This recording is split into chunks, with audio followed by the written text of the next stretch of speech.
The more than 4,000 colleges and universities in the United States offer many different educational experiences. For hundreds of years, young people have come to these schools to learn new things and find direction in life. But now, with the help of technology, the way knowledge passes from teachers to their students is changing. In February 2016, the Babson Survey Research Group reported that 28% of all U.S. college students took at least one class over the Internet. The research group, part of Babson College in Massachusetts, studies all levels of education across the country. Yet having students take a few online classes during their college years is not the only change technology is driving.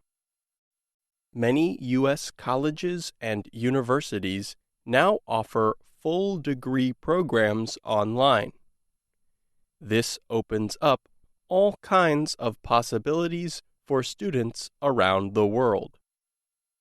One such student, Leanne from Cherry Hill, New Jersey, is using an online degree program to meet her needs. The 30-year-old asked VOA not to share her last name as she has yet to complete her studies. In 2012, Leanne earned a bachelor's degree in nursing through a traditional study program at Thomas Jefferson University in Philadelphia. She then started working as a nurse in the Washington, D.C. area.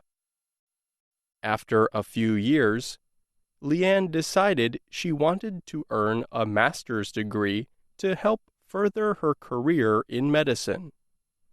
However, she did not want to move to another city to continue her education, as can often be the case for students. Her job and her husband were in Washington, and she only wanted to study part-time. So, Leanne decided to look for an online program. There were a lot of appealing things about doing it online. It allowed me to work full-time and fit the schoolwork into my schedule, which also made it a lot more financially feasible. And the nurse practitioner programs, they have nationally gone towards being online to the point where it's actually very difficult to find a program that was in person. In 2014, Leanne began taking nursing classes through the online master's degree program at D.C.'s George Washington University. The program provides medical training videos through her home computer. She also is involved in discussion groups, takes tests, and submits projects online. Leanne says much of her studies are self-directed.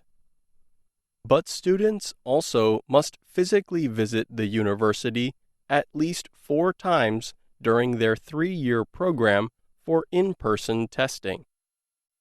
Leanne says her program appeals to a lot of people with full-time jobs. And George Washington University is not alone in its efforts to spread online education. The communications company AT&T gave the Georgia Institute of Technology $4 million to create an online degree program in 2014. This led to an online master's degree program in computer science. And in the past few years, the program has become a true success story, says Joshua Goodman, an associate professor of public policy at Harvard University. Goodman studied the effects of the online program. Harvard's Kennedy School of Government published his findings last September. Goodman says online degree programs have faced two major barriers. First, it has often been lesser known, lower quality, or for-profit universities that have offered online programs. Second, well-known, high-quality schools charged the same price for online and in-person programs. This often led to students choosing the traditional programs. But the Georgia Tech program may have solved these problems, Goodman says.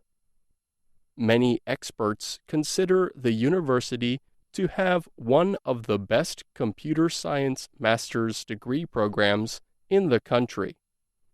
Also, Georgia Tech began offering the online program at less than 1/6 of the cost of the traditional program. The school's in-person program only has room for about 300 students. The online program had about 1,700 new students at the start of the school year.